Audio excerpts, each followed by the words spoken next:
আসসালামু আলাইকুম রহমতুল্লাহি ওয়া বারাকাতুহু।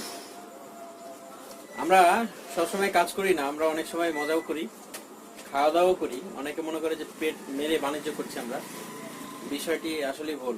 অনেক কাস্টমার এসে দেখে যে আমি বিকাল 4টার দিকে দোকানে লাঞ্চ করছি, 4টা 4:30, অনেক সময় 5টাও বেজে যায়। তো অনেকে মনে করে যে আমি পেট মেরে বাণিজ্য করতেছি। এই এত বেলা হলে বেলা করে খেলে হয়? আসলে শুধু টাকাই চিনলেন?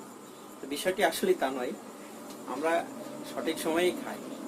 5টার সময় খেলেও ওই টাইমটাই আমাদের জন্য সঠিক। কারণ আমি নিজে ব্যক্তিগতভাবে বেলা 10:30টায় ঘুম থেকে উঠি, ফজরের পরে ঘুমাই, আর সকাল 11টার সময় নাস্তা করি, 11:30টার সময় দোকানে আসি। আর সেই হিসেবে যারা সকাল 8টায় নাস্তা করে তাদের কর্মজীবন শুরু হয় 9টায়, আর তাদের দুপুরের লাঞ্চ তো 2টার সময় স্বাভাবিকভাবেই হবে। আর আমার হিসাবটা একটু ভিন্ন, যেহেতু আমি সকাল 11টায় নাস্তা করি, অতএব আমার দুপুরের খাওয়াটা 4টা 5টা, এটা স্বাভাবিক টাইমে হয়ে থাকে আর কি। আর রাত্রেরটা 1টা 2টা বা 3টা, যাই হোক না কেন।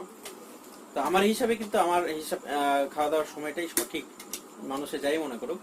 আমরা এখন খাচ্ছি, আর এটা আমাদের একটি পরিবার, নিউ মোবাইল গ্যালারি পরিবার। এখানে দেখতে পাচ্ছেন যে চিটাগাংয়ের ছাত্র আছে, তারপরে ঢাকার ছাত্র আছে, শরীয়তপুরের ছাত্র। এদের সময়সীমা মোটামুটি শেষের দিকে ট্রেনিং এর, আর তারা খুব ভালোভাবে কাজ করছে। আমি দায়িত্ব নিয়েছিলাম তাদের অ্যাডভান্স করার জন্য। ইনশাল্লাহ আমি মোটামুটি সফলের পথে, আপনাদের দোয়ায়। তো আমরা সবসময় মজা করি, এই মজাটা আপনাদের সাথে শেয়ার করা হয় না কখনোই। তো আমরা সবসময় হাসাহাসি করি। আর সবচাইতে মজার বিষয় হলো যে আমার খুব ইচ্ছা ছিল চিটাগাংয়ের ভাষা শেখার। চিটাগাংয়ের ভাষা শুনলে আপনারাও খুব আশ্চর্য হবেন।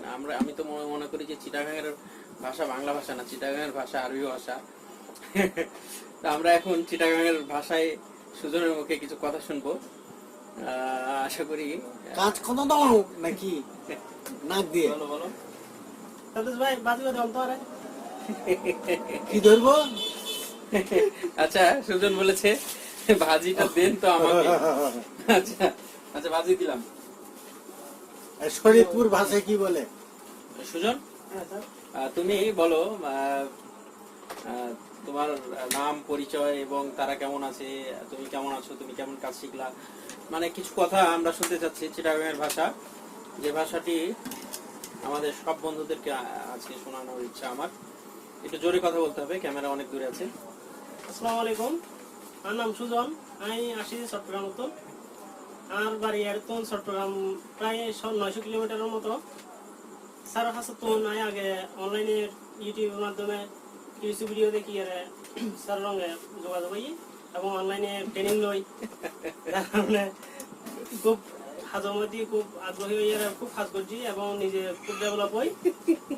তো আমিও চাই ওনারা ইউটিউবের মাধ্যমে স্যার জিন দেখুন, আশা করি অনেক কিছু বুঝতে পারেন। এবং অনলাইনে যে ইউটিউব ভিডিও কোন সন ইনের মাধ্যমে যদি ওনারা উপকৃত হয় তখন তাহলে স্যার রঙে অবশ্যই যোগাযোগ করি আরো নিজের আপডেট করিবেন। আসলে স্যার বেশি আশা ছিল এবং আত্ম আসেন একই কিছু করতে পারি। নিশ্চয়ই নিশ্চয়ই আপনারা কিছু বুঝতে পারেননি। বিষয়বস্তু হলো আমিও কিছু বুঝি নাই। তো কথাটা এরকম মনে হয়েছে যে আমার কাছে অনলাইনে ট্রেনিং করেছে, মানে কখনো মানে একজন ব্যক্তি হজ করতে গেছে, হজ করতে গিয়ে ওখান থেকে ফিরে এসে বলছে যে সৌদি আরব এমন দেশ রে বাপ, সেখানে শুধুমাত্র আজান আর সূরা ফাতিহাটা বাংলায় হয়, বাকিগুলো সব আরবিতে চলে। তো সুজন যেহেতু আমার কাছে অনলাইনে ট্রেনিং করেছে, এই কথাটা আমি সুন্দর বুঝতে পেরেছি, সূরা ফাতিহা যেমনি বুঝতে পেরেছিল আর কি। যাই হোক, তাদের ভাষাটা খুব সুন্দর। এবং মজার বিষয় হলো যে আমার পাশে বসে থেকে অনেক সময় মোবাইলে কথা বলে ওই তার নিজের অঞ্চলের মানুষের সঙ্গে।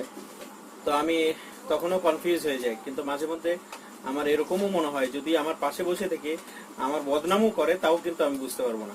তো চিটাগাংয়ের ভাষায় এটা কিন্তু ওদের একটি সুবিধা, যে কারো পাশে বসে থেকে কাউকে যদি গালিও দেয় সে কিন্তু বুঝতে পারবে না। যদিও আমি কনফিডেন্টলি মনে করি যে আমার ছাত্ররা অবশ্যই আমাকে খুব ভালোবাসে এবং তারা তাদের সর্বোচ্চ দিয়ে চেষ্টা করে আমাকে সম্মান সমীহ করার, এবং তাদের প্রতি আমার সারা জীবন সে আস্থাটা থাকবে।